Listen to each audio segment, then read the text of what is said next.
وكل شويه اعيد الحزن اللي احنا فيه ده. بعتولك طلبات الترم التاني في الجروب وانت لسه ما قمتيش من مكانك. صباح الفل يا لوزة، لو انت لسه ما حضرتيش حاجة المدرسة للترم التاني فخلاص دقت ساعة العمل. لازم تقومي تغسلي شنطة المدرسة، وكمان تجمعي الكتب القديمة والكراسات القديمة ترميها، وتكتبي كل اللي ناقصك وتبعتي تجيبيه من المكتبة. ان مفيش حاجة بتفضل على حالها، فهنرتب المكتب للمرة العشرمية. طبعا كتب الترم الاول والسنه اللي فاتت دي احيانا مش بنرميها، لان بنلجأ لها لما بيطلبوا نشاطات في السكتش، زي مثلا نشاطات عن الحروف، لا القمر والكواكب، لا الوضوء، حاجات من النوع ده. اللي برميه بس هي الكراسات اللي اتملت كتابه وما عادش فيها مكان خالص للمذاكره. وعندك كميات طبعا كبيره كبيره جدا، يعني ما شاء الله عندك مثلا اكتر من طفلين ثلاثه مثلا الكتب بتاعتهم القديمه والكراسات القديمه ممكن تستفادي بيها ان انت تبيعيها لحد بيكون بيشتري الكتب القديمه، كلام من ده.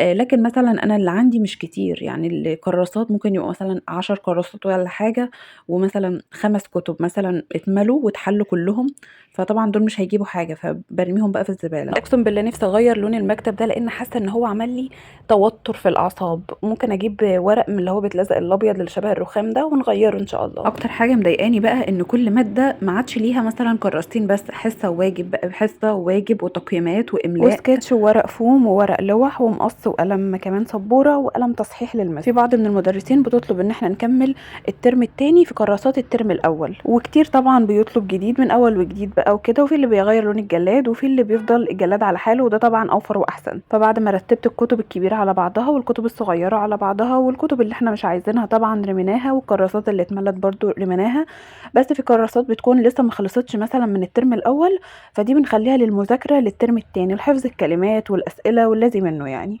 دوبك تلحقي تجيبي اقلام رصاص جديده وبرايات واستيكات، وكمان كوريكتور للمره المليون، لان الاقلام بتضيع كل يومين، قلم رصاص جديد، قلم ازرق جديد، استيكه جديده، وهكذا. في حاجات انا شفت ان هي ملهاش لازمه ان هي تيجي في الترم التاني، زي قلم السبوره والقلم الاحمر، لان كده كده جبناهم في الترم الاول، السلوتيب العريض والحاجات اللي من النوع ده. وبما ان المقلمه الحمد لله لسه عايشه معانا من الترم الاول، فهنكمل بيها الترم التاني. المشكله بقى بعد كل التعب ده ان الولاد بيتعبوا في الجو اللي زي ده، الجو مش مشجع خالص على المدرسه. ودايما ابني بيسالني سؤال، بيقول لي ماما هي ليه المدارس ما تبقاش في الصيف؟ ليه المدارس في الشتاء؟ هو ليه بجد المدارس مثلا مش في ال3 شهور بتوع الصيف؟